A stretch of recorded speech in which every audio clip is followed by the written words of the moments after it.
And this is, unfortunately, our final program on the Constitution. But I am really looking forward to it, and I see a number of you back again, so I'm very pleased. I'm going to say one thing about all the handouts on that table, and if you haven't signed in, please do that before you leave. But you will need a copy of this if you don't already have it, because it has all the addresses and contact information for all of our legislators. So please, pick one up if you don't already have it. Tonight, I'm really pleased to introduce Nicole Etchison. She has coordinated this entire series, but she is our final speaker. Nicole is the Alexander M. Bracken Professor of History at Ball State, and her area of expertise is 19th century United States history. She teaches courses on the Civil War and Reconstruction, Indiana history, and the memory of the Civil War. She's the author of A Generation at War, a Civil War Era in a Northern Community, which won the 2012 Avery O. Craven Award from the Organization of American Historians, and Best Nonfiction Book of Indiana from the Indiana Center for the Book at the Indiana State Library. A Generation at War studies Putnam County, Indiana, in an effort to understand how the war changed and did not change the North. She's also published Bleeding Kansas, 2004, and The Emerging Midwest, 1996, as well as numerous articles on the Civil War and Midwestern history. She grew up in Indiana, but went to Grinnell College in Iowa for her undergraduate degree. She came back to Indiana and received a PhD degree from Indiana University in 1991. Before coming to Ball State, she taught at the University of South Dakota and the University of Texas at El Paso. She's currently working on a project about suffrage that examines voting rights for ex-Confederates, African Americans, and women in the post-Civil War era. Nicole.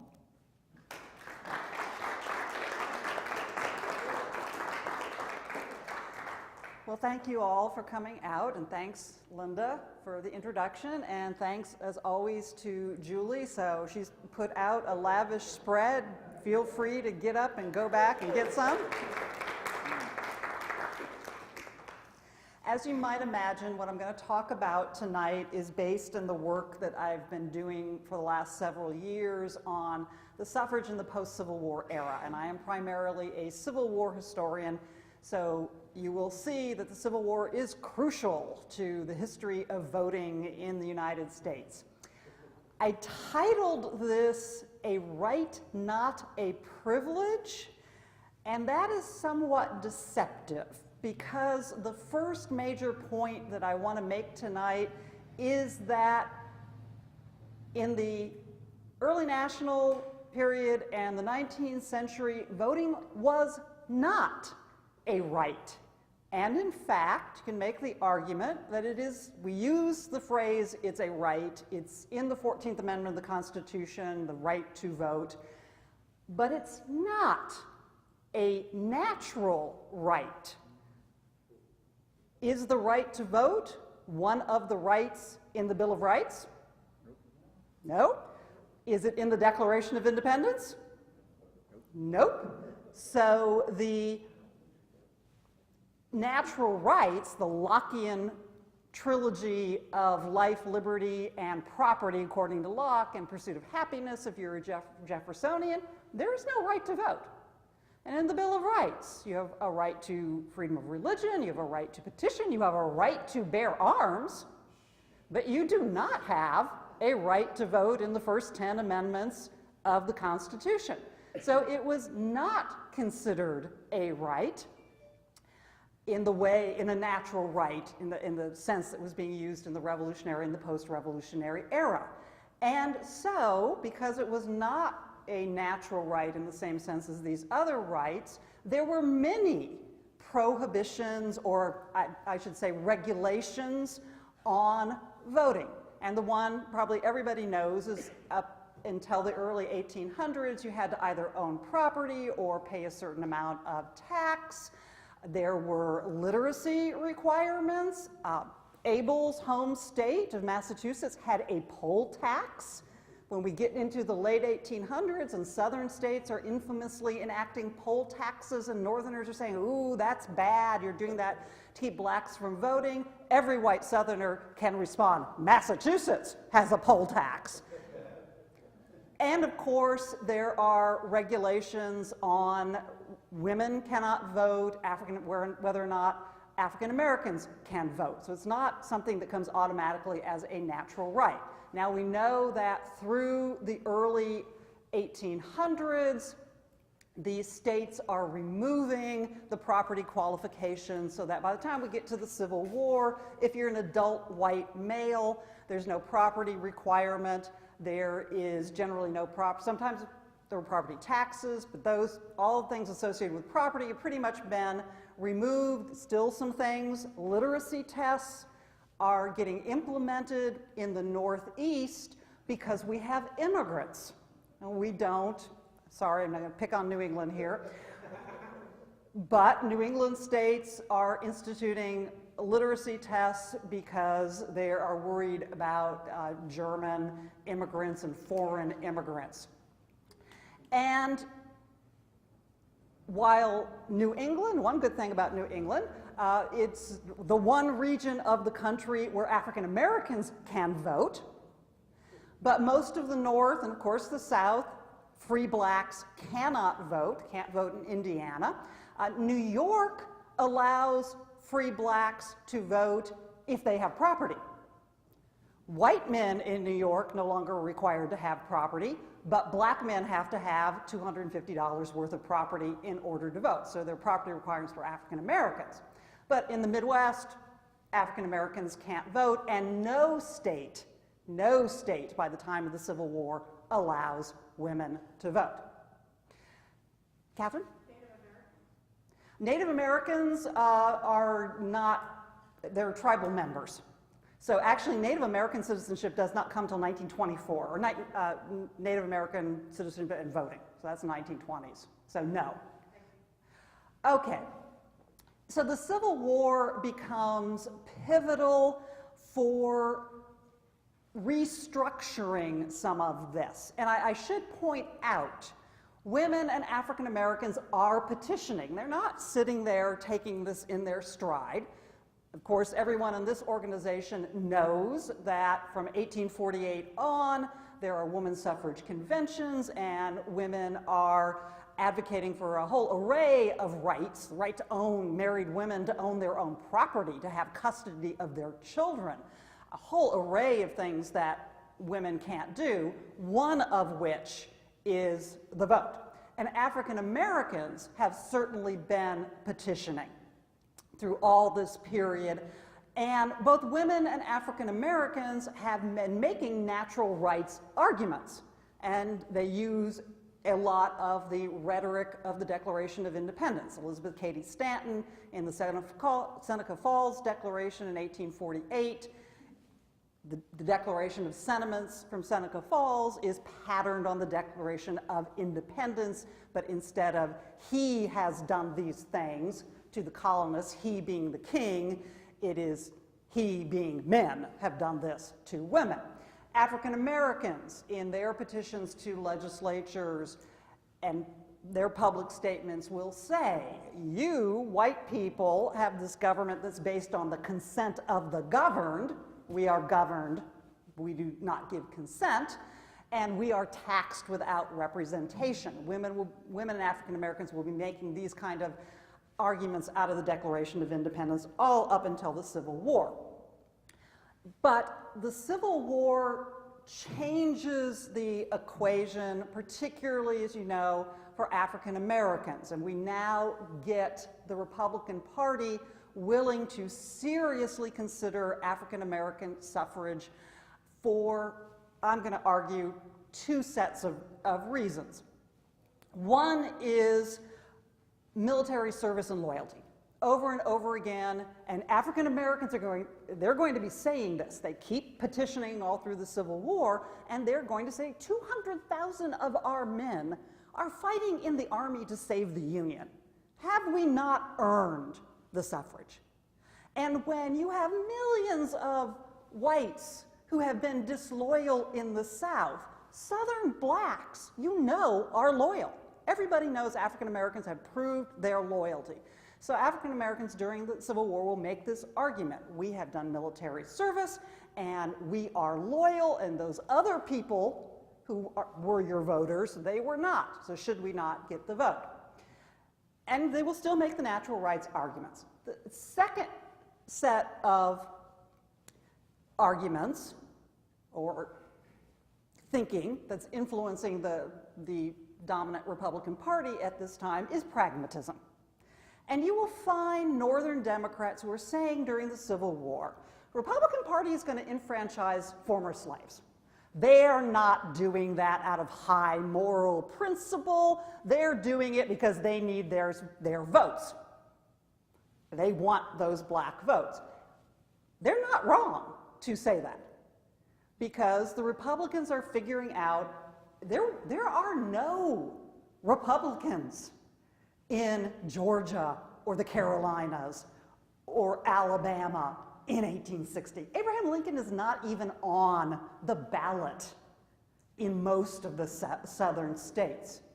So if you're the Republican Party and you are currently in power largely because those people tried to get out of the Union, they don't have anybody sitting in Congress, they are thinking, Republicans are thinking about how do we maintain our political power? And yes, they are saying and believing that blacks have earned the vote through military service, through loyalty, that these natural rights arguments make sense, but they've also got this very pragmatic consideration that they do need the voters. So we get the 15th Amendment in 1870, which will bring us black suffrage. And as you know, Elizabeth Cady Stanton was very hopeful that black suffrage would be coupled with women's suffrage and that women would walk through the door to suffrage on the strong arm of the black soldier.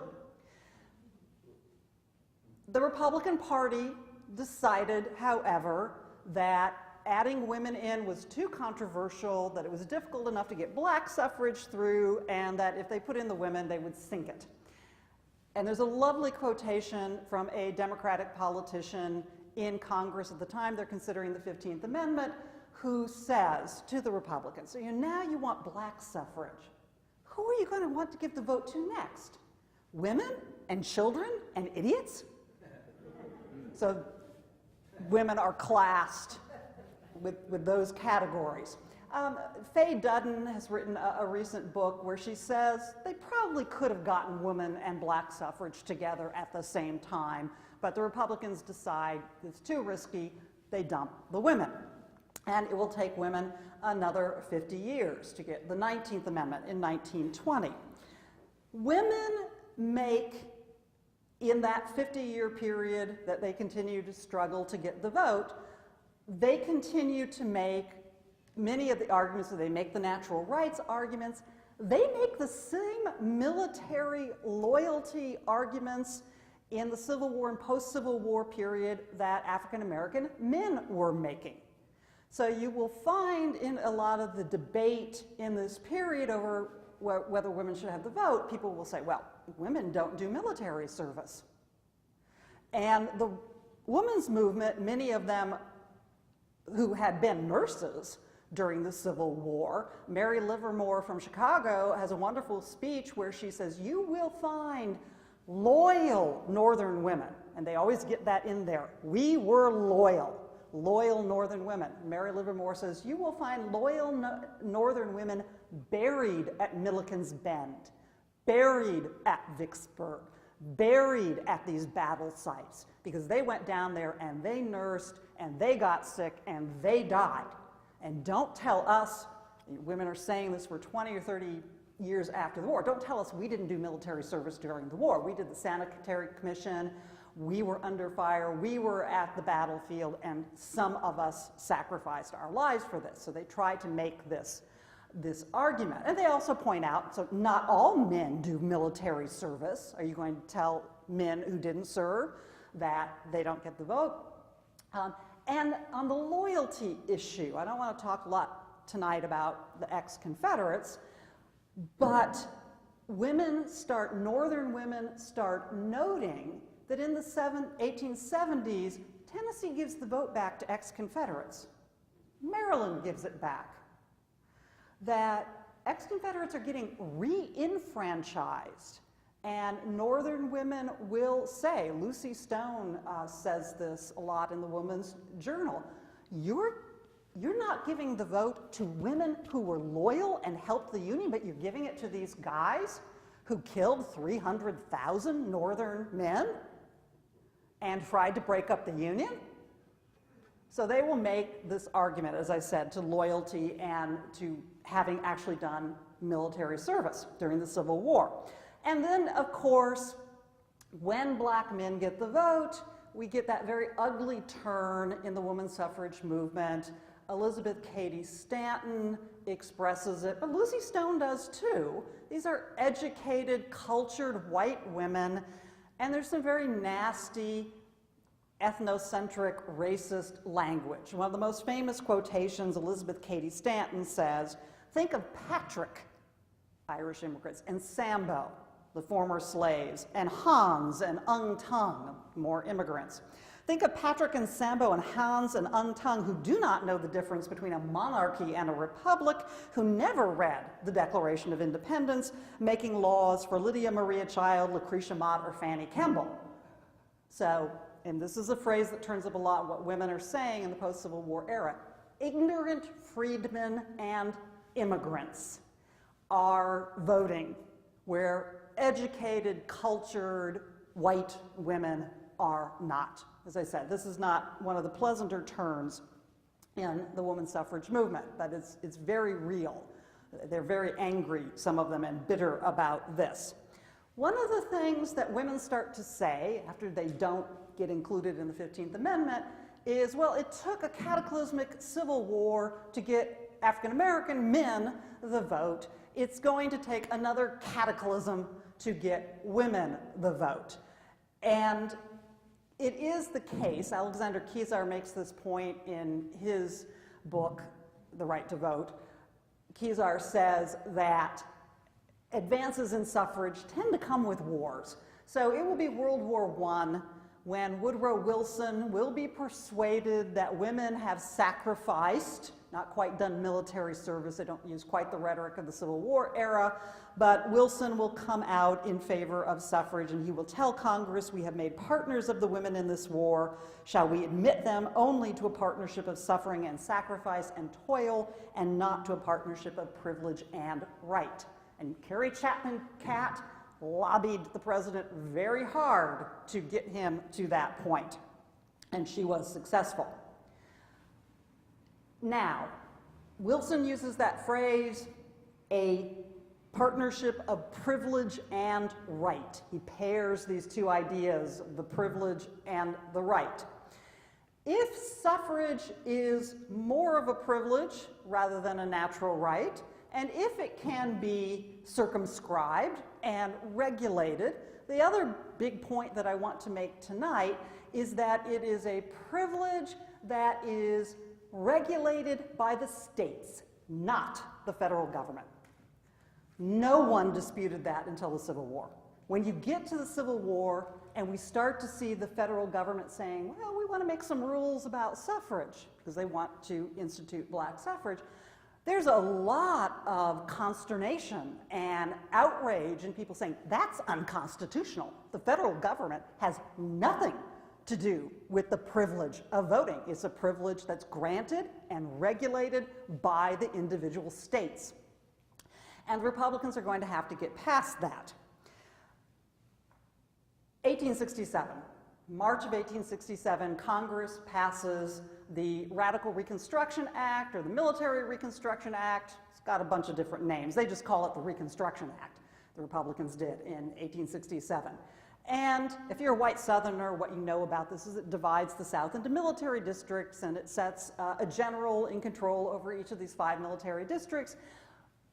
But for our purposes, what's important about the Reconstruction Act is that the military is going to oversee a process They're going to register voters, and those voters are going to elect constitutional conventions, and the constitutional conventions are going to write new state constitutions and ask to be readmitted. These southern states are not voting in Congress, they're not in the Union. This is the process. The Reconstruction Act says black men will vote. So black men are going to vote in Alabama, in South Carolina, in Texas, when they do not vote in Indiana or Ohio or Illinois or anywhere but New England and New York under certain property restrictions. Now, you can believe white Southerners point that out. There's an element of hypocrisy there that Northern Democrats and white Southerners will be pointing out. But that's the first moment at which black Southerners are voting, before the 15th Amendment. 1868, summer of 1868, the 14th Amendment gets ratified. And what do you know the 14th Amendment for?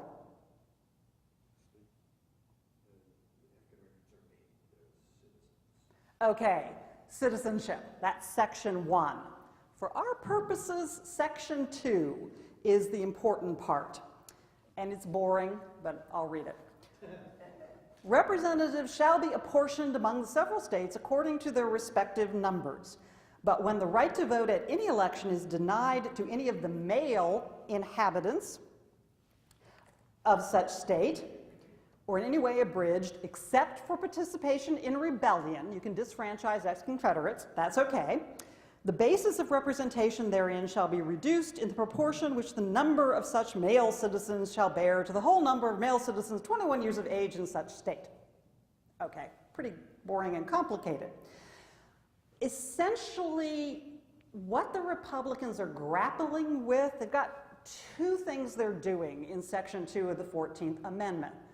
First is they're telling the southern states, which are getting readmitted by 1868. 1868 through 1870 is the big period when these southern states are coming back into the Union, and they've got representatives and senators in Congress, and so they're voting and they've got power.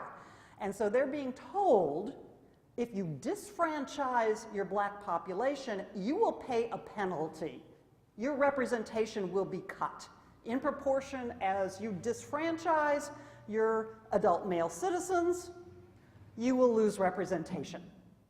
And I will point out here, Elizabeth Cady Stanton fights the 14th Amendment because it's the first time male goes into the Constitution.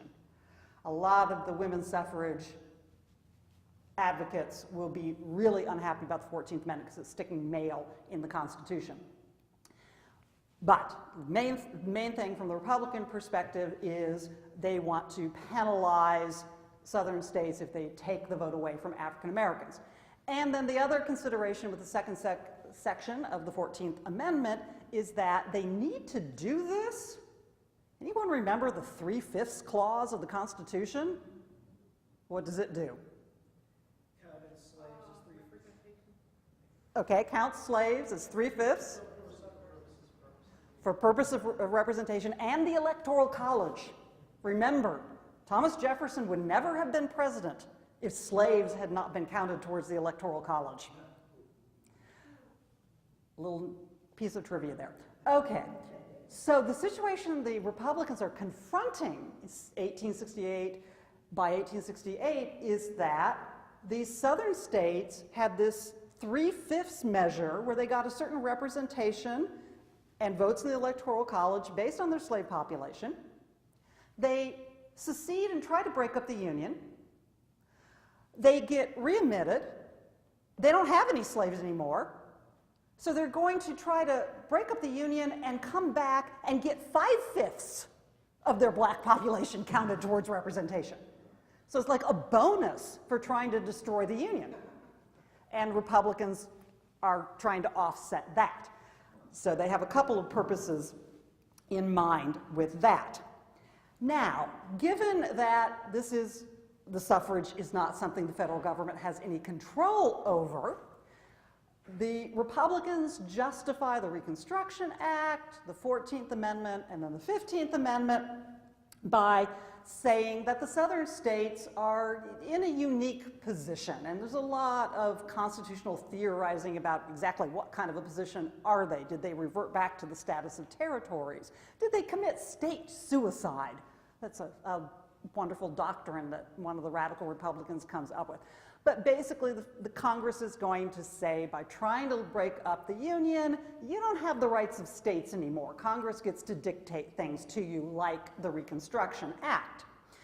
And the other thing that the Congress is going to point to is that there are a couple of lines in the U.S. Constitution. Article 1, Section 4 says that Congress can make regulations about the holding of elections for congressmen. And Article 2, Section 1 says that Congress can set the dates for presidential elections, which were not always on the same day as state and local elections in the 1800s. So the radical Republicans in Congress are going to seize on those couple of phrases in the Constitution and say, yes, Congress does, the federal government does have leeway to make some rules about suffrage. And in fact, I'll point out, because the southern states are readmitted pretty much by 1870. In 1870, 1871, and then again in 1890, Congress is either going to make or try to pass laws to protect the freedmen's voting rights. We've got African Americans voting in the South, and they're getting beaten up and lynched, and terrible things are happening to them, and Congress does try to do that. And so what they will do is, in 1870, when they can get legislation passed, 1890 they can't, but what Congress will do is they will make regulations for guarding congressional and presidential elections, knowing that those are often, not always, but are often on the same date as state and local elections, which they don't have the right to regulate. So they're going to try to protect the freedmen by using this loophole. We can do something about congressional presidential elections. We can't do anything about state elections. They're hoping that they're on the same day, and so that they can send guards to the polls and protect the freedmen. As you know, it ends up not working. The other problem with the efforts to grant the federal government power over elections come from the 15th and later the 19th Amendment as well.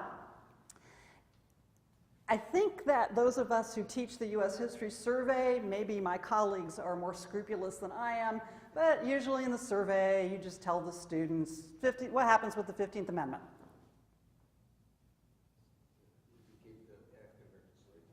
Aha! See, Michael is not any more scrupulous than I am, actually. He said it gives African Americans the right to vote, and we say the 19th Amendment gives women the right to vote, but technically, if you read it, what it says is the right to vote cannot be denied on the basis of race, color, or previous condition of servitude. Cannot be denied on the basis of sex. And that's the loophole the Southerners are going to jump through. You can deny it on what appear to be race-neutral bases. Now, let us give credit to Mississippi. Those guys were, well, they were brave. They were brave, if nothing else. Not nice, but brave. Because 1890, we're still in this era where white Southerners remember what they call being ground under the heel of military despotism. White Southerners will talk about, oh, the military was down here under military reconstruction, and Gregory Downs has a wonderful digital computer program that I show the students, because what he did is he graphed where the military is, and you play it over time, and you can see that there are whole the military was mostly stationed in the cities. There are whole swaths of the countryside, southern countryside, that they have no presence in. where, of course, the Klan kills people and the soldiers get there 2 or 3 days later. And then you see the military presence just evaporating. But nonetheless, white Southerners in 1890, they remember a military presence. They remember when the federal government did intervene. And when my students tell me, oh, Grant was corrupt, I tell them, not Grant, everyone around him, yes, but Grant was good on civil rights. Grant, when Congress passed those laws in 1870 and 1871, Grant sent people down south and he broke the Klan. The Grant administration broke the Klan briefly in South Carolina. So 1890, white Southerners can remember there was a period when the federal government did intervene and the federal government did try to protect African American rights. So 1890, Mississippi holds a constitutional convention, and as I said, they go out on a limb and they pass these measures. A pretty stiff poll tax, pretty high poll tax for voting. Literacy tests. And of course, what comes along with the literacy test are the understanding clauses. You can go to register to vote, and if you can't read, the registrar reads it to you, and you explain it, and the registrar registers you, if you're white. So we get literacy tests, understanding clauses, residency requirements.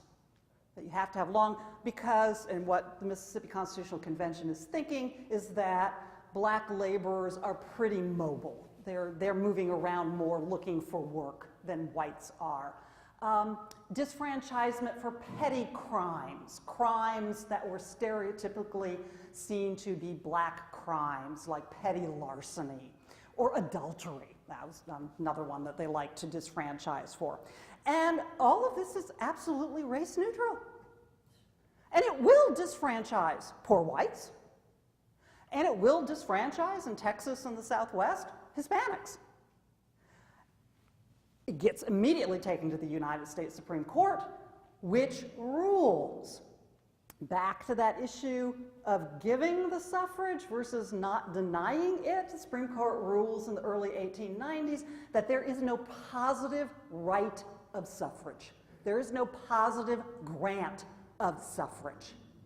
And that these measures don't say blacks can't vote. They just say you have to pay a poll tax, which Massachusetts has. Or you have to be literate, which again, a lot of northern states have measures to keep immigrants from voting. All right, so immediately other white southern states, are going to, there's a whole raft of constitution writing in the 1890s and early 1900s, and they enact all these different kinds of provisions.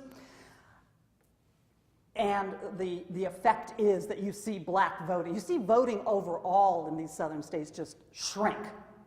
And you see black voting shrink enormously.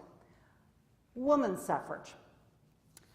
The women's suffrage movement is split between the National Women's Suffrage Association, Elizabeth Cady Stanton, Susan B. Anthony, who want to get a constitutional amendment after the 15th Amendment, American Women's Suffrage Association, Lucy Soane and Henry Blackwell, who want to do this state-by-state approach. And they merge in 1890, they come together, and they're working for both the constitutional amendment and the state-by-state approach, and there are just zillions of referenda on state referenda on whether women should have the vote. And vote school suffrage. Can women vote for school boards? Can women vote for city council? A lot of places will grant that, but you don't have suffrage for other offices.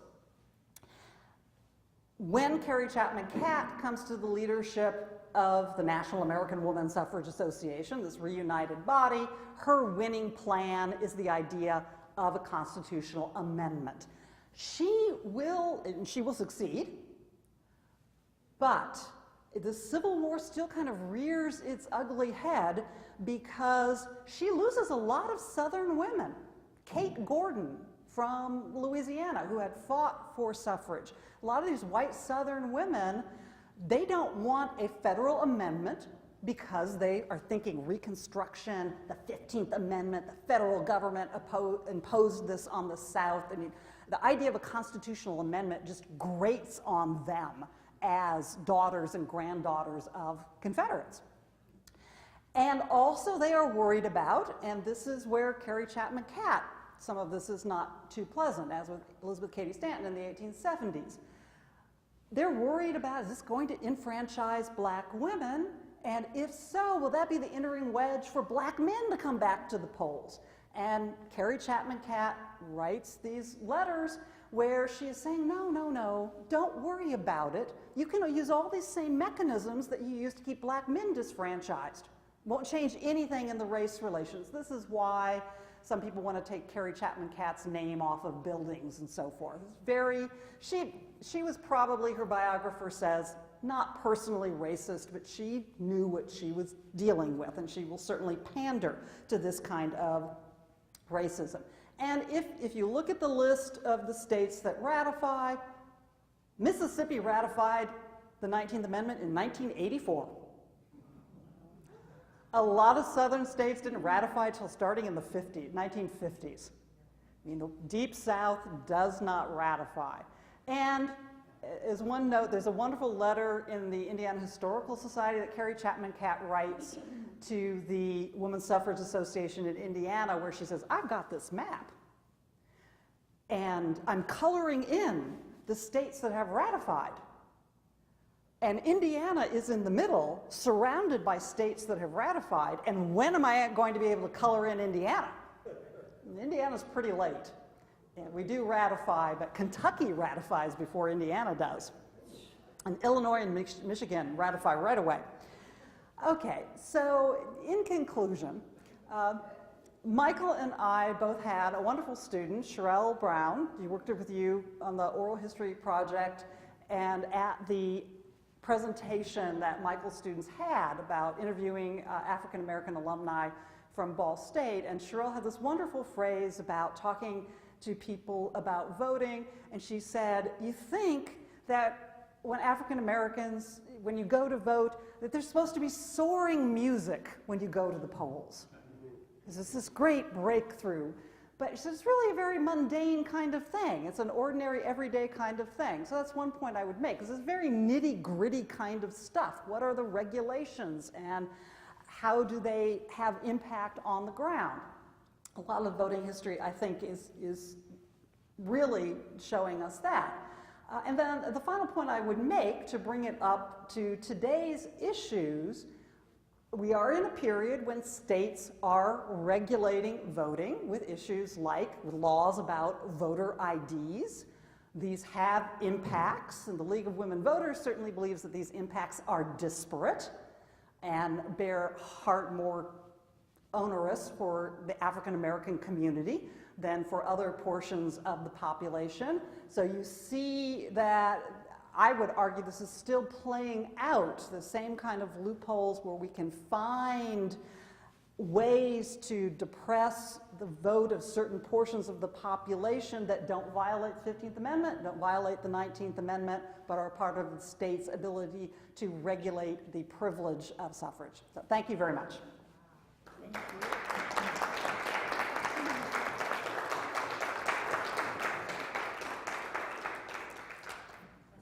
Questions? Can you talk a little bit about, and we know where gerrymandering pretty much started, relatively recent law. But the one thing that's of interest to me, and I track it from the standpoint of looking at the elections, and that is the one button vote. You ought to vote all Democrat or all Republican. Can you talk to where that issue came about? Has it always existed? Oh, yeah. And then also, of course, we have absentee ballots. You can vote before the day of election. When you talk about the history of that, how that evolved, and what happened, be kind of interesting. Okay, first question is about straight party voting. And actually that was the norm. In the 1800s, the government did not print the ballots. The party printed the ballots. And they were colored. So, and because many of the voters were illiterate. So you knew if you were a Democrat, you needed to get the green ballot. And it had all the Democratic candidates. There's no split ticket voting. And then you got your party ballots. And so one of the great methods of voter fraud in the 1800s, if you're the Democrats or you're the Republicans and you know the Democrats have the green ballots, you put your Republican slate on green pieces of paper and pass that out to illiterate, both, all the parties are doing that. So the innovation, first of all, the secret ballot is an innovation of the late 1800s, the Australian ballot, because Australia pioneered with this. And that meant that you had to be literate. So the secret ballot was considered a reform to end corruption, because if I am purchasing your vote, I'm the party organizer and I stand back here and I watch to see that you put the green ballot in and then I pay you. Now I can't do that. I can't know for sure that you've gone into the little booth and actually voted as I paid you to vote. So the secret ballot was seen as a reform that would cut down on fraudulent voting. But it also depressed turnout because illiterate voters weren't going to know what vote to cast. And so splitting the ballot is actually more of an innovation than straight party voting. Then the other question was about absentee balloting. That's a Civil War innovation. And it comes back to state regulation of the suffrage. We have a presidential election in 1864 in the middle of this vast Civil War. And the Republican Party is quite worried that the people who are remaining in these northern states are the ones who are most sympathetic to the South or opposed to the Lincoln administration, that the good Republican voters are in the Army and they're down south and they can't vote because there is no absentee voting before the Civil War. So many states passed the first absentee ballot laws. Pennsylvania has an absentee ballot law so that if you are a Pennsylvania soldier in the field, you can vote absentee, and it's a Republican measure to get Republican votes. Indiana does not. The Democrats control the Indiana legislature in 1864. Indiana has no absentee ballot law during the Civil War. And there's a wonderful letter, if you go to the Lincoln Collection at the Allen County Library, I think they are the ones that have the famous letter from the War Department, because Indiana is a swing state, and Republicans are really worried in 1864 about taking Indiana. They actually do take it comfortably, but they're worried about it. So the Secretary of War writes to General Sherman in 1864 and says, "You've got whole regiments of Hoosier troops. Could you furlough 10 or 15,000 of them to go home and vote in the Indiana elections?" Now, mind you, Sherman is trying to take Atlanta. And Sherman very politely replies, no. And they still take Indiana, comfortably, as I said. But some states institute absentee ballots and other states do not, but that's the beginning of it. Interesting, thank you. Yeah. Linda? Two questions. One of it is only tangentially related, but because we keep talking about Republicans and Democrats, those parties are not straight lines from pre-Civil War to the present. So we're not talking necessarily about the same parties, but we do have the same. I mean, we do have two parties. Yeah. All the way through. We just sort of change positions. Right. Yeah, I mean, the question is how the Republicans and the Democrats have evolved. In the 1800s, the Democrats are the white men's party, and they say that quite explicitly, particularly in the 1868 election, that they stand for the white man, and that the Republicans from the 1850s, the beginning of the Republican Party, the Democrats will call the Republicans the black Republicans, meaning that they are in favor of black rights. And the evolution begins to turn partly, and now I'm not a 20th century historian, but I think this is right. The New Deal will bring African Americans, because for them, the Republicans are the party of Lincoln. But the New Deal did not. It discriminated in some ways, but not in others. It was remarkably even-handed for that era, and African Americans start to notice that. And then when you get into the civil rights era, there's the famous story that I think it's the 1960 election, where John Kennedy calls Martin Luther King Jr. when he's in jail and Richard Nixon opts not to. And then there's the long era starting with Nixon at least and going through Reagan of the Republican Southern strategy, trying to appeal to white Southern voters. So yeah, so we see the evolution of white Southerners out of the Democratic Party and into the Republican Party, and of African Americans out of the party of Lincoln and into the Democratic Party. So a long and complicated history. So my other question is about the way the Voting Rights Act 1968 is labeled, Yes. because you were talking about the difference between rights and privileges, but it's called the Voting Rights Act. Yes, it is. And I don't know as much about the debates about that and the passage about that, but I mean, one issue that I know is connected with that, there is some discussion of applying it, 1965, to the whole country. And the idea being, if a certain proportion of your population that should be eligible to vote is not registered to vote, then the federal government comes in. And they don't do that because they can't get it passed. The northern states, they're willing to impose this on the South, where everyone can see there's kind of egregious interference with African American voting rights, but they're not willing to accept it for themselves. And that, because as Linda knows, the Supreme Court struck down provisions of the 1965 Voting Rights Act, which have enabled southern states to pass these voter ID laws. Indiana had a voter ID law before the Shelby v. Holder decision, but Indiana didn't come under the 1965 Voting Rights Act. But Texas did, and North Carolina did, and they immediately passed these voter ID laws because the Justice Department could no longer stop them from doing that. And so the League has been lobbying for a Voter Rights Restoration Act. I'm not sure I have the right whole acronym, to try and get those protections that were struck out into law again. And what Congressman Messer told me was that in the Republican caucus, Southerners don't want to do that. They, again, it's kind of back to the Reconstruction. They feel picked upon. And I, of course, being the historian, said, well, they have a history here that explains why these measures have been in force. And why states like Indiana are misplaced southern states in terms of those voting laws. Yes. Do I recall reading that in 1864, Lincoln or the party changed the name? Or what was the reason?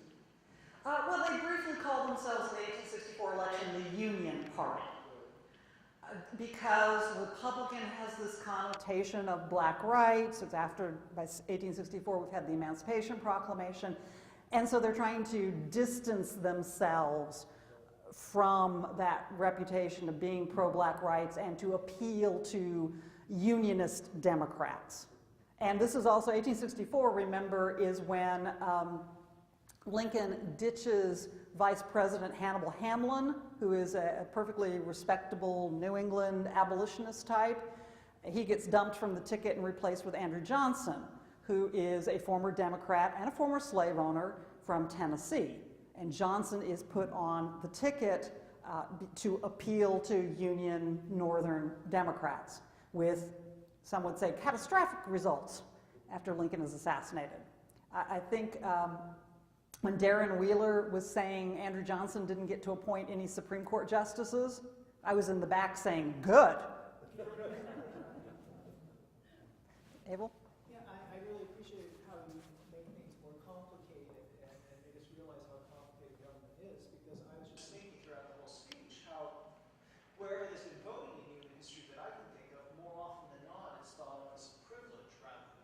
Mhm. 10% of the population of Athens. Yeah. It's also, during the Revolutionary War, only 1/6 of the adult male population of Britain could vote, 16% roughly. So these uppity colonists want something that most British men don't have, was the argument that was often presented in Britain. So I guess my question is, what do you think about the nuancing of rhetoric today? You mentioned, voter registration and ID cards and the like, but I increasingly see politicians and people in government use the term stakeholder. And I have problems with stakeholder because to me it smacks of property as a basis for voting, which was always the argument presented in Britain. You haven't proved your rationality and your responsibility to have enough property. Butlers could only vote in 1918 because they were servants when women got the vote. Domestic men couldn't vote because they were domestic servants. What do you think about rhetoric, not just the bills in action, but are we shifting towards a rhetoric of privilege again when voting is concerned?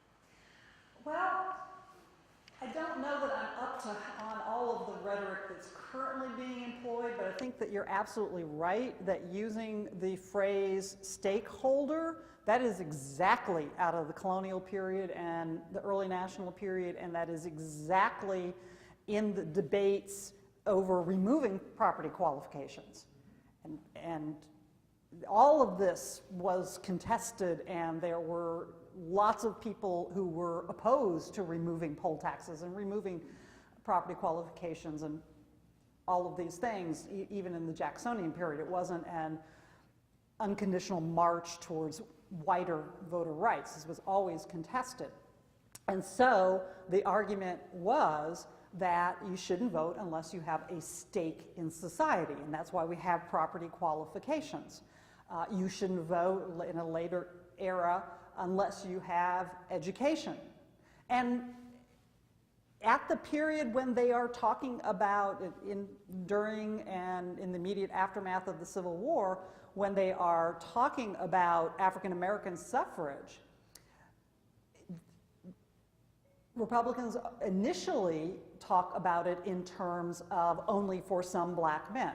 In fact, the last speech that Lincoln gives, a few days before he's assassinated, his April 11th speech from the balcony of the White House, he says to the crowd that's come to celebrate after Appomattox that now we've won, that's great, now we need to think about what happens next, and we should consider the suffrage for some black men, those who have fought in our armies or those who are educated. And again, back to African Americans and what they're doing in the immediate aftermath of the Civil War, a small number, 2 or 3 Louisiana African American men, wealthy, cultured, French names, so they're the product of marriages or relationships, at least between French settlers in New Orleans and slave women. These are very wealthy, sophisticated, bilingual men who come to Washington, D.C. to lobby the government for the vote for their class, at least, but they're starting to lobby for African American suffrage, and originally it is supposed to be for people who are educated, people who have property, not necessarily all of the former slaves. So yeah, the stakeholder rhetoric, again, has very old roots into limiting the suffrage, saying some people have a greater right to have a say over the rules than others.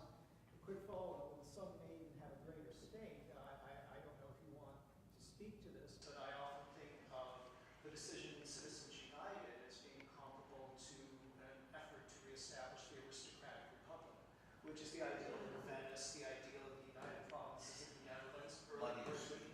Yeah, well, the property get the vote, basically.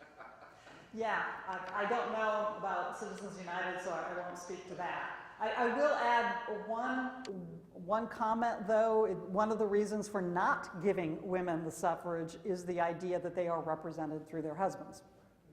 or through their fathers or through some man. And so you see the anti-woman suffrage argument, lots of anti-woman suffrage argument. The polls are full of drunkenness, and nice women shouldn't want to go there anyway. But they will also say that she's just going to vote the way her husband does anyway, and if she wants to vote differently, it's going to destroy the family. So we can't have women voting.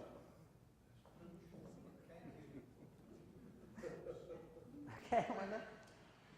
Okay, back to rhetorical.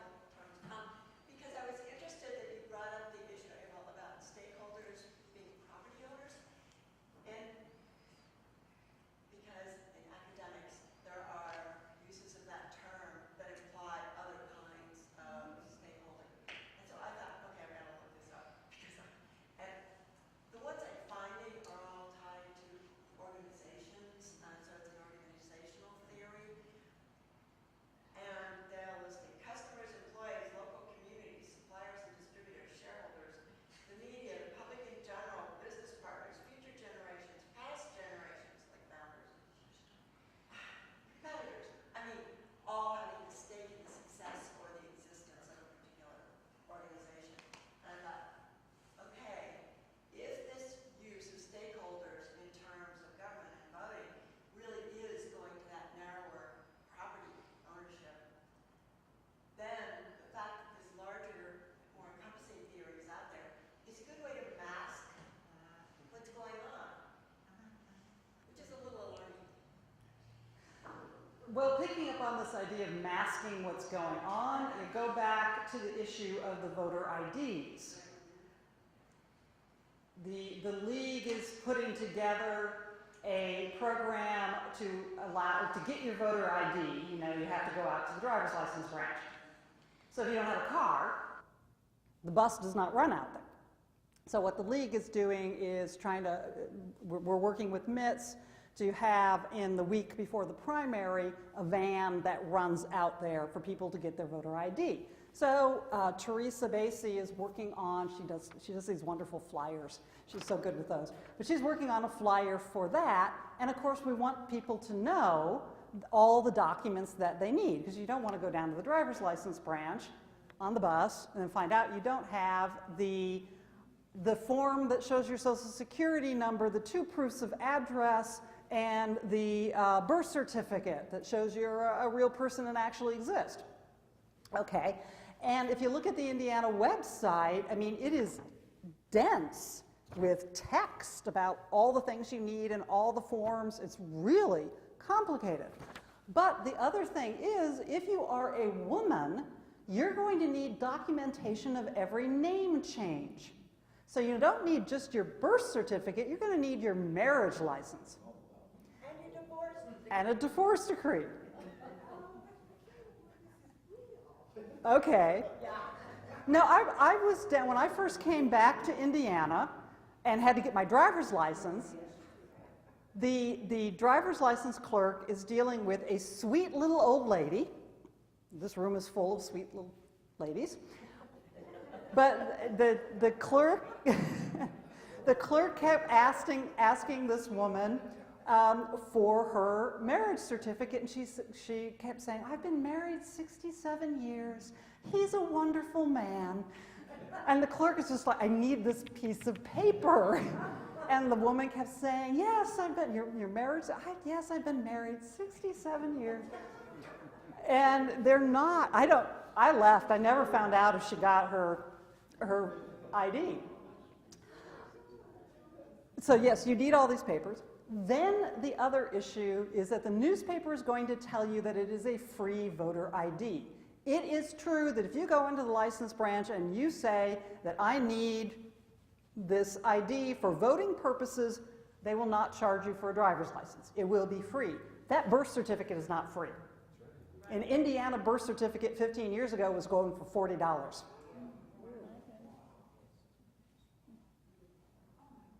So again, If you weren't born in Indiana, you have to go through your own old state where you were born. yes. South Dakota, my son, $6. So you need to be born in South Dakota. It's really easy. Well, that brings up a good issue, because, you know, Indiana still has the most restrictive voter registration and the most restrictive ballot access, but I think we all know the fight over suffrage, civil rights, and war, but why doesn't Indiana vote? We were the lowest of the Union 4 years ago. Mm-hmm.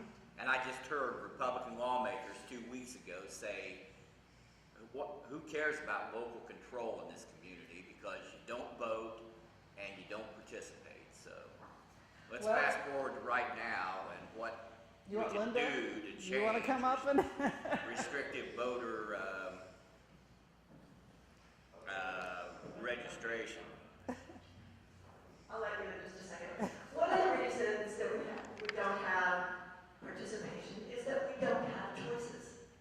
If you have districts that are non-competitive, people are not going to go vote. Then why should they? Exactly. So that's why we have to work to get our districts redistricted in an appropriate manner that does not take into consideration where the particular legislator or official lives. And we want choices. So we want people actually getting on the ballot, changing the number of signatures required for third-party candidates, which is currently about 30,000 more than it is for Republicans or Democrats. They're working on changing it. Well, just a little anecdotal. As late as the 70s, I know better. As late as the mid-70s, because this is when I came on, law enforcement would put it into the half pints.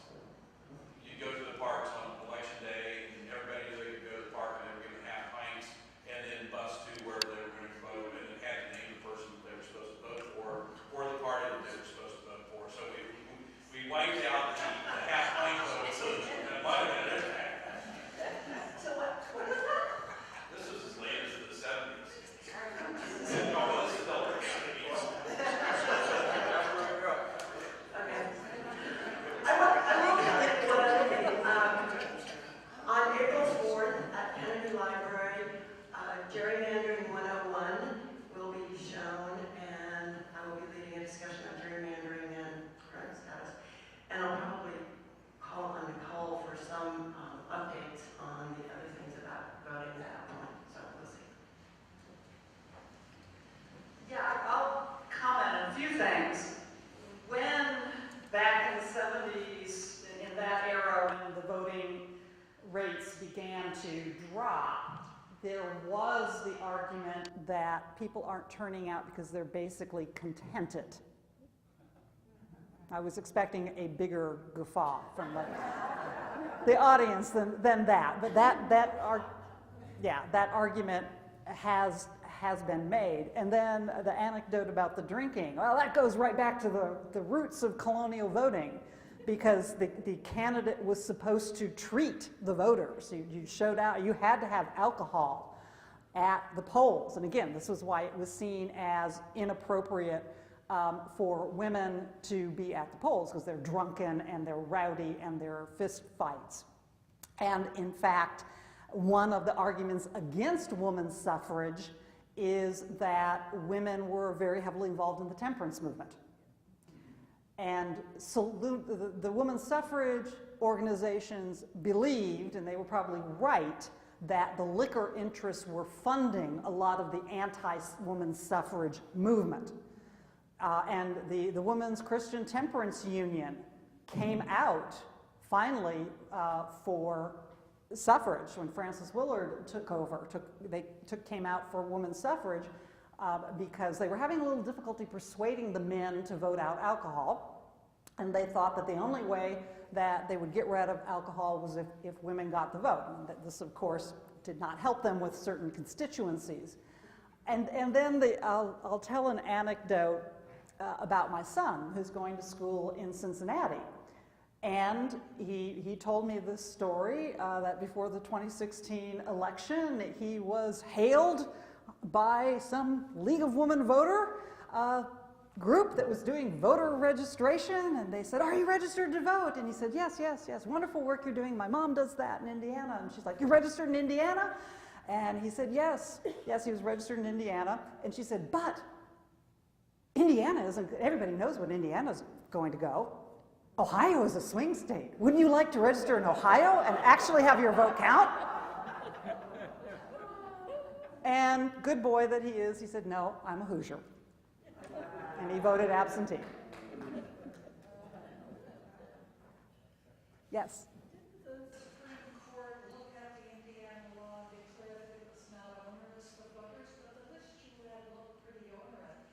And aren't there people for whom this expense and maybe the inability to get their original birth certificate or whatever Yes. would prevent them from voting? And why hasn't that changed? Yes, the League of Women Voters and I think the NAACP and various organizations, when Indiana passed its voter ID law, it went through both the U.S. Supreme Court and was upheld, and it went through the Indiana Supreme Court and was upheld. And I've read the transcript, the decision in the U.S. Supreme Court, but it's been a while since I did it. And what was interesting to me was that the justices asked the lawyers for the state of Indiana, how many people will be disfranchised by this? And they had a number. I can't remember, I don't want to give a number off the top of my head, but it was a significant figure. The state knew there are going to be so many people who are not going to be able to get this ID. And then some of the justices asked, how many cases of in-person voting fraud does Indiana have? Because the reason we have these voter ID laws is to prevent us from committing in-person voter fraud, showing up the polls, pretending to be someone else and voting. So they were asked, the state lawyer, how many cases of in-person voting fraud do you have? None that we know of. But nonetheless, again, I think it comes back to the state's right to set the voting regulations. The justices, the majority on the court, and Stuart Harris at our very first session said, what's constitutional? Well, what 5 people on the Supreme Court says it's constitutional. And so the Supreme Court said that this was within Indiana's jurisdiction to set these limits. And also, yes, the arguments that have been made is that if you don't have a car, it can be difficult to get to a driver's license branch. There are fewer driver's license branches than there are polling stations. That elderly people in particular, I mean, my mother was born at home in the Great Depression, and the doctor gave them a birth certificate. I don't know how they got the birth certificate, but elderly people might have been born at home, might not have these official documents. If you've moved, how do you give them? So yeah, there can be burdens. All right, well, thank you very much. It's been wonderful so many of you have come for this whole 6 weeks. Thank you.